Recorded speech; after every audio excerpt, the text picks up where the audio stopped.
Con una doppietta dell'attaccante Agostino De Luca, un gol per tempo, la Pro Favara batte la Parmonval nell'anticipo della 24esima giornata del campionato d'eccellenza, nona di ritorno.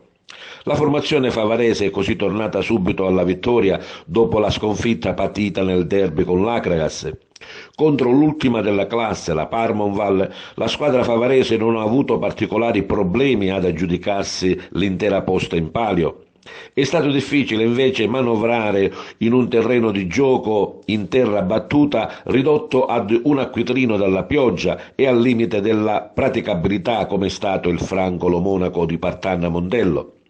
La squadra favarese di mister Catalano, come era prevedibile, ha dominato il match colpendo 3 pali nel primo tempo con Ferrotti, De Luca e La Piana e realizzando il gol del momentaneo vantaggio al 35esimo del primo tempo con De Luca, il quale ha raddoppiato al 65esimo. Pro Favara che adesso si avvia alle ultime 6 partite di campionato e come dice la società saranno tutte e 6 importantissime in quanto lo scopo finale della società è quello del passaggio di categoria. Ma sentiamo i protagonisti della gara.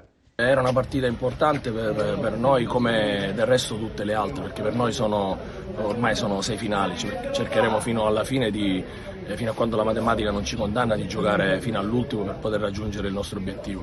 Ma era importante soprattutto riprendere la squadra sotto l'aspetto mentale, viste le forze che abbiamo speso domenica, soprattutto mentali, quindi abbiamo lavorato in settimana con il mister più sull'aspetto mentale che sull'aspetto atletico o tattico, perché è una squadra che comunque è predisposta al lavoro, faticano tanto e non si risparmiano e quindi abbiamo pensato più a lavorare sull'aspetto mentale che su quello atletico e i ragazzi poi alla fine ci hanno dato ragione, anche perché dico, alla fine il risultato poteva essere anche più ampio. Questa doppietta la dedico alla mia famiglia per cominciare e poi era importante fare il risultato. Dopo la sconfitta di domenica era giusto ripartire nel migliore dei modi e così è stato. Permettimi di dire, è un grandissimo bel primo gol. Grazie, ma è sempre merito degli schemi che proviamo durante la settimana, ci lavoriamo tutti i giorni e si vedono i risultati poi la domenica e il sabato.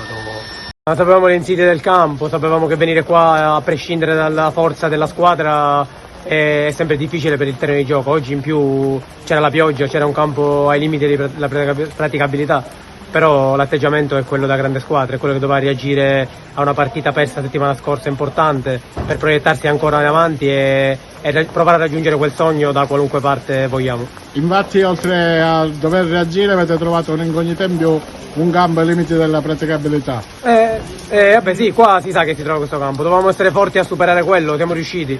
Io penso che se una squadra ha un'idea di gioco e ha dei principi di gioco li trova anche in un campo del genere. Quindi anche in un campo così abbiamo trovato le nostre geometrie, siamo riusciti a sviluppare bene e sono veramente soddisfatto della reazione della squadra.